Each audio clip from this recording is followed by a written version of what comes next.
Bentornati al video sui vostri dubbi, le vostre domande e considerazioni sulla lingua lombarda, partito dal video che avevo fatto il 29 maggio. Ci eravamo lasciati con questa domanda di Antonio, dove più che una domanda era una considerazione. Diceva che direi che esistono più lingue del gruppo lombardo. Non credo che esista ancora una lingua lombarda standardizzata, come hanno fatto col friulano per intenderci. Comunque si può fare, anche il basco è stato standardizzato. Qui secondo me c'è una problematica abbastanza diffusa che è confondere il significato di lingua da lingua in generale, ossia cluster linguistico barra dialettale, a lingua standard. La lingua standard, abbiamo già detto, è necessaria alla sopravvivenza di una lingua, ma non è un elemento necessario ad essa. Esistono tantissime lingue che non sono standardizzate o hanno più standard. Capisco quello che intende dire Antonio e penso che esista una posizione più valida del gruppo lombardo, che è quella di dire esiste una lingua insubra, una lingua lombarda orientale, che a me non piace tanto perché nel momento in cui si definiscono emiliano, romagnolo e piemontese, il lombardo ha senso assoluto di esistere, anche proprio a livello dialettometrico. Però, secondo me, utilizzando la definizione di lingua che oggi è più utilizzata, non ha più di tanto senso, anche perché una lingua è qualcosa che c'è di suo diritto, potremmo dire, se delle varietà sono sufficientemente simili tra di loro. Il fatto che chiunque domani potrebbe svegliarsi e standardizzare il lombardo rendendolo lingua è un po' problematico, potremmo dire, come idea. E si potrebbe anche argomentare che degli standard già ci sono. Le ortografie polinomiche per il lombardo in un certo senso lo standardizzano. Ci dice invece Mo35 Ralex che il lombardo fosse una lingua lo si è sempre saputo. Ed è una lingua gallo-romanza, del gruppo delle lingue latine occidentali, al contrario dell'italiano che non latino orientale. Questo è un riferimento alla Massa Senigallia, probabilmente avete già visto il mio video sul tema. Per formare una lingua si prende il dialetto più importante. Qui passiamo a una fase di standardizzazione. Quindi il suo lingua è lingua standard, come stavo dicendo prima.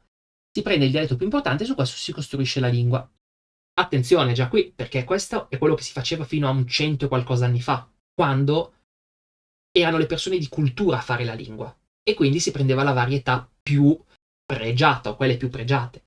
Si veda il piemontese di Pinimpacot, che ha preso il torinese più qualche dialetto limitrofo, ha creato lo standard, o l'italiano stesso, è stato preso il fiorentino, e già qualcuno starà dicendo qualcosa che sarà utile dopo. Comunque al giorno d'oggi si tende a non fare con una singola varietà, ma a provare o a prendere più varietà o a costruire in generale da come è strutturata la lingua. Quindi mettendo insieme tutte le caratteristiche che la definiscono, guardando a quella che è la sua struttura grammaticale, fonetica e via discorrendo, così da ottenere uno standard democratico, potremmo dire. Per il lombardo il dialetto più importante è il milanese, senza ombra di dubbio, che però ha un difetto, è il più italianizzato e poi vengono portati degli esempi. Ma siccome in Italia abbiamo la democrazia, il lombardo è stato recentemente un po' riconosciuto, ma è tutto lì. I giovani, grazie alla politica della nostra democrazia, già non lo parlano più, mentre io quando ero giovane era d'uso comune in Lombardia e nel sud della Svizzera. Qua si entra un po' nel campo politico, ne ho parlato nel precedente video, ma c'è da dire una cosa. Se uno volesse fare uno standard old style, usiamo un termine inglese tanto per fare un po' di sudditanza linguistica, questo standard un po' vecchio stile, potrebbe farlo col milanese, basta che va una variante temporale più indietro. Perché pensiamo all'italiano, l'italiano è stato largamente standardizzato su base fiorentina, però non il fiorentino di oggi, il fiorentino di molti secoli fa, comunque il fiorentino dell'Ottocento, non il fiorentino dell'Ottocento, ma quello di tanti anni fa sulla base della letteratura. Se dovessimo, col consenso di tutti i lombardofoni, creare uno standard lombardo che parte dal milanese, probabilmente non prenderemmo il milanese che si parla oggi, che è mezzo morto e ha un italianismo di due parole. Andremmo a prendere il milanese dal Varon in poi. Quindi prendiamo il Varon, prendiamo il Balestrì, prendiamo il Porta, prendiamo magari anche Fabio Varese, prendiamo il Cherubini, prendiamo tutto il milanese che è vicino al nostro, quindi dal 600 in poi, non il milanese moderno. Tenzo Raperi invece ci scrive: capisco il parlare di lingue lombarde e non di lingua lombarda. Io faccio lo stesso col sardo. Dicono che il sardo è uno, ma io direi più lingue sarde. Lingua lugudorese e campidanese. Tra le due cambia addirittura la grammatica. Non possono essere la stessa lingua, non so com'è però la situazione nel lombardo. Allora, prima di tutto, dipende da quanto cambia la grammatica. Ovviamente, finché sono cambiamenti piccoli e comunque coerenti, si può parlare della stessa lingua, succede in tante lingue. Però, già di questo parlavo nel mio video del sardo, non è l'unico a pensarla così. I sardofoni tendenzialmente ritengono di parlare su sardu, però C'è anche chi poi risponde cale sardo, ecco, diciamola così. Comunque la posizione di chi ritiene che esistano due lingue sarde all'interno di un gruppo sardo non è completamente folle, così come già dicevo non è completamente folle la visione di chi pensa che esistano due lingue lombarde all'interno di un gruppo lombardo. A mio parere ha più senso, già dicevo, parlare di una lingua lombarda al massimo con due macro gruppi su cui ad esempio fare bene le standardizzazioni e tutto, magari quello occidentale incentrandolo più sul milanese che ha quel ruolo storico, mentre invece nel caso dell'orientale, che è molto più policentrico, arrangiarlo in autonomia. In ogni caso, grammaticalmente non c'è un vero e proprio strappo nell'area lombardofona. Esistono delle differenze, ma a volte sono un po' a macchie. Le cose più rilevanti tra Occidente e Oriente sono sicuramente il fatto che tendenzialmente a Occidente la terza persona plurale non è uguale alla terza singolare, quindi dicono per esempio l'ur parlen, ma lui el parla, mentre invece a Oriente di solito si dice l'ur i parla, lui parla o el parla. Ma non è certamente una cosa sconosciuta anche a Occidente. Oppure il plurale. Generalmente a Oriente t fa plurale in c, quindi el gat, i gacci, mentre invece a Occidente rimane invariato el gat, i gat. Però questa forma di plurale è residualmente presente anche in lombardo occidentale. C'è chi dice ad esempio i punch per i ponti, i dinch per i denti, o tanch per tanti, quando il singolare sarebbe dent, punt e tant.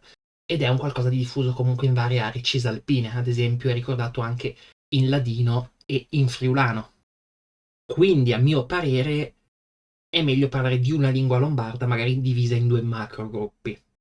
Non so quale sia onestamente il caso per il sardo perché non ne conosco più di tanto la grammatica.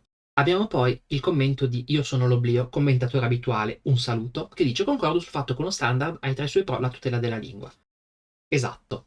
Sono più dell'idea che uno standard andrebbe fatto ex novo, prendendo il lessico comune dell'occidentale e dell'orientale per i termini divergenti, magari per i termini più tipici, e rivedendo i plurali e magari inserendo anche il plurale sigmatico. Allora, per quanto mi riguarda, lo standard non è che debba per forza avere una singola parola.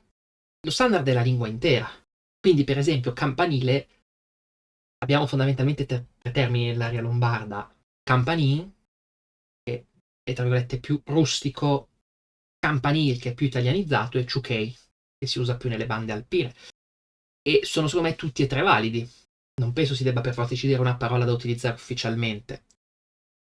Però quello che è importante è che tutti i termini siano accessibili a tutti i parlanti della lingua, quindi non è che a un milanese si può proibire di utilizzare ciuchè, per esempio, che sarebbe come lo dovrebbe dire lui. Secondo me questo è utile anche a variare un po' la lingua, poter fare testi migliori, non eccessivamente ripetitivi e simile. Poi, per i termini più tipici, ad esempio lui cita Dunel e Kunish, che sono entrambe varietà, mi sembra generalmente abbastanza orientali di coniglio, perché a Milano diciamo il cunili, proprio molto italianeggiante, ma in linea di massima potremmo dire magari nell'apprendimento sì, si potrebbero favorire magari termini più rustici, diciamo, più lontani dall'italiano, più che altro perché uno che parla italiano cunili lo capisce, Dunel o Kunic no. Per il plurale, rivedendo secondo me è relativo. Per quanto riguarda i plurali, allora, secondo me non è strettamente necessario standardizzare, ma se dovessi farlo, lo farei seguendo semplicemente una sorta di generalizzazione del modello lombardo. Quindi fondamentalmente estendi anche a occidente la tc, quindi anche un milanese scriverebbe i gacci. Eviterei il sigmatico più che altro perché in lombardo non esiste da quando è scritto. Si suppone che ci sia stato anni fa, anni proprio ben prima dei tempi di Bunvesin, ma a oggi non esiste. Quindi vuol dire introdurre un qualcosa di nuovo nella lingua, quello che fa la script lombarda, che è una roba che proprio a me non piace perché snatura un po' la lingua e crea anche un'immagine un po' distorta. Mi è capitato di leggere nei commenti di alcuni testi scritti in script lombard, ma poi parlati normalmente, di dire incredibile, in lombardo il plurale si fa sia con la vocale come in italiano, sia come in francese. Qualcuno cita il francese perché in francese effettivamente si scrive la S ma non si pronuncia. Però in francese quantomeno si è pronunciata. E poi si è persa. In lombardo la staremmo introducendo così di nuovo e non sono particolarmente d'accordo. L'unico mio problema è che penso che non sarò mai in grado di dire in sci anziché in sce, o in sé, scusate, ecco, a tema standard e Ming anziché Mia. Il che è proprio la dimostrazione. Comunque, secondo me, in sci, in sé, è la stessa cosa. Cambia semplicemente due allofoni. In lombardo S e allofono di sh, discorso che avevo fatto anche nel video su Michele Serra, infatti dice in sci, non si dice in sci. La lunghezza consonantica è lo stesso, e Ming anziché Mia, anche lì è di relativa poca importanza. Mia, Ming, io li uso tranquillamente entrambi anche nello stesso testo. E è la stessa parola alla fine. La scrif lombard di solito si utilizza come miga, che bah, messa un po' di una roba un po' lazzarona, diciamo. Io sono dell'idea, gli occidentali scrivano minga, gli orientali scrivano mia, gli occidentali che dicono mia scrivano mia, ed è un cambiamento relativamente poche parole, cioè è la stessa parola scritta in due modi diversi, pronunciata in due modi diversi, non muore nessuno. Abbiamo poi questo interessante scambio di opinioni tra Master Junkie e Stetod. È possibile parlare di lingua insubre? Nel senso, quanto è arbitrario considerare insubre e arobico come varianti del lombardo e non come due lingue del sottogruppo lombardo del gruppo gallo-italico? Allora, non è che è una di quelle tematiche dove la scienza dice, però se uno vuole rimanere coerente nel suo strutturare le classificazioni linguistiche, quasi tutte le strade portano a parlare di lingua lombarda eventualmente divisa in due sottogruppi, e alla fine fa notare Ste che è un po' la stessa cosa concettualmente. E Master Junkie risponde chiedendo perché secondo lui dovremmo creare due standard, che una per lombardo occidentale, che è abbastanza simile, e uno orientale. Questa è una cosa che ho accennato anche prima, e nei fatti è abbastanza semplice più che altro perché il milanese sul lombardo occidentale ha sempre avuto un ruolo di dominazione culturale che si è perso solo a metà dello scorso secolo. Ma Stefano fa notare una cosa interessante, che è più difficile creare uno standard per il solo lombardo orientale che per il lombardo tutto, dato che alcune varietà orientali sono più eterogenee tra loro rispetto ad altre varietà orientali.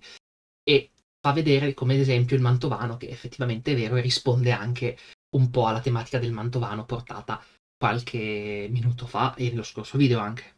Ci dice Ho and Wedge, spero di averlo pronunciato bene: tu hai ragione, ma inutilmente. Il lombardo bisogna parlarlo. Questa è l'unica cosa che conta. La maggior parte dei lombardi se ne vergogna invece. Finita la storia del lombardo. Tra un paio di generazioni sarà solo una voce di Wikipedia. Speriamo di no. Può essere, nessuno lo può negare. Però tra un paio di settimane pubblicherò un video proprio a tema lombardo e giovani che secondo me vi interesserà. Iscrivetevi al canale se non l'avete ancora fatto perché vorrete vederlo, fidatevi. Chiede Zedda: mi piacerebbe molto sapere come si calcola la distanza tramite le liste di Swadesh. Probabilmente ci avevo fatto uno short prima perché comunque è un qualcosa di abbastanza breve. Consiglio lo studio linguistico che ha fatto Tamburelli sulle varietà gallo-italiche, fondamentalmente lo spiega lì, ma il punto è io prendo due testi, due parole, precisamente, e misuro la distanza lettera per lettera. Quindi ad esempio se fono per fono, ovviamente in caso si usa l'alfabeto fonetico internazionale, quindi ad esempio se in milanese si dice can, mentre invece in un dialetto lombardo alpino si dice chan, la distanza di Duadesh è 1, perché cambia quel c con k. Alle volte si pesano. Alle volte si pesano le distanze, quindi si dice che, per esempio, una nasalizzazione, una palatizzazione vale 0,5.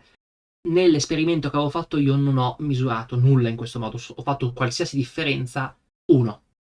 Enrico Dolci ci chiede se secondo me può essere opportuno fare uno standard seguendo l'esempio basco. Cioè prendere una varietà, che per il basco è stata quella di Putzkoak, perché è molto parlata, prestigiosa e meno divergente, e modificarla per renderla più universale. Qualcuno l'ha criticata, ma ha facilitato moltissimo la creazione di materiale. Bisogna vedere se è necessario, come dicevo in altri casi il lombardo si potrebbe standardizzare da solo. Standardizzare. Bisogna capire se è necessario. Si può fare un metodo valido di creare uno standard linguistico, potrebbe servire. Se serve può essere una buona idea, ma se si può standardizzare senza eleggere una varietà, che nel nostro caso sarebbe ovviamente il milanese, magari non quello odierno, modificandola, secondo me è preferibile. Yoram ci dice: invidia, il milanese è quasi una lingua, gli è mancata una standardizzazione. Al giorno d'oggi teoricamente ce l'ha, è dagli anni '80 l'ha fatta il filologico, però secondo me il modo in cui il milanese era scritto e la quantità proprio di testi e di concordanza tra gli autori poteva farci parlare anche di un milanese standardizzato anche dal 7-800. quasi una lingua, sì, dal punto di vista letterario sono d'accordo. Il milanese aveva una forte influenza anche oltre Milano, praticamente fino agli anni 60 influenzava praticamente tutta la Lombardia occidentale e anche prima comunque la sua influenza questo fino probabilmente ai primi del Novecento si sentiva anche sul bergamasco e sul bresciano e sugli altri dialetti lombardi non occidentali. Concludo infine con questa domanda di GVG che chiede una cosa sulla grammatica milanese, però alla fine vedremo più sulla pronuncia, sulla fonetica. Perché spesso le U vengono scritte come O, nonostante si pronuncino così. Questo perché in lombardo, nel sistema linguistico lombardo, la O, la U e la O sono allofoni. Si possono scrivere allo stesso modo. Se uno scrive polenta, l'altro dice pulenta, l'altro polenta, è la stessa parola. Non vale, ovviamente, in italiano. Il molo non è il mulo. In lombardo sarebbero la stessa cosa, potremmo dire. E la stessa cosa vale perché i termini in zione vengono scritti in siun. E questa è una domanda sulla Z. E la ragione è che un tempo anche a Milano si pronunciava Z molto probabilmente. E lo si pronuncia ancora così in Brianza, ad esempio. Quindi si scrive anche un po' per etimologia, potremmo dire. Poi parole come spag sono scritte spag, anche quando arrivano dal latino come lac, lacum. Questo sicuramente c'è una certa influenza italianistica, che comunque nessuno nega nelle nostre ortografie. L'ortografia milanese è dal 500 che è fortemente influenzata dall'italiano, però c'è anche un elemento etimologico, perché penso ad esempio a come diciamo del lago, l'è un laghe, diciamo l'è un lachè, quindi ci sta anche a livello etimologico. Poi la T in alcuni verbi al participio viene scritta come d, ad esempio maintenu. Questa è più una cosa di artificio ortografico per unire i vari participi. Nella stragrande maggioranza dei dialetti lombardi da qualche parte c'è quella D. A volte non si pronuncia, ma si può argomentare che etimologicamente c'è.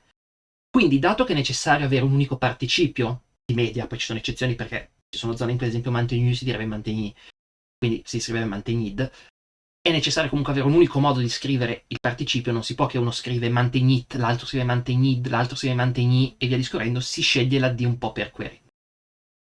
E poi c'è la tematica delle geminate, ossia le doppie.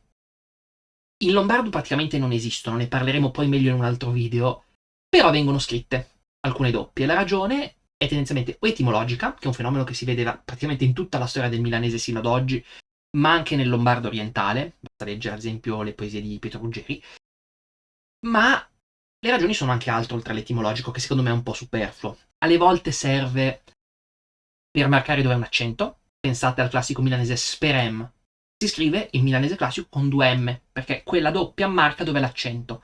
Se uno lo scrive con una sola M, non marca l'accento e va sulla prima E, quindi sperem, che è una varietà dell'indicativo sperom, e quindi in questo caso va usata, almeno se si scrive in milanese classico. Un'altra eventualità è marcare ad esempio la possibilità o meno di rotacismo. Se uno scrive ad esempio in milanese classico sköla, lo scrive con una L perché qualcuno pronuncia sköra, la stessa cosa vale per Skara, ad esempio, qualcuno lo pronuncia Scala, altri lo pronunciano Skara. La tradizione milanese vuole che una sola L indichi che non c'è questa esclusività, che quindi può esserci un rotacismo, se ci sono due L non c'è il rotacismo. Ne parleremo meglio in un prossimo video perché è un tema abbastanza interessante. E con questo direi di concludere questa piccola selezione di commenti. Se ci saranno altri commenti nei due video, li analizzerò insieme a quelli di questo video.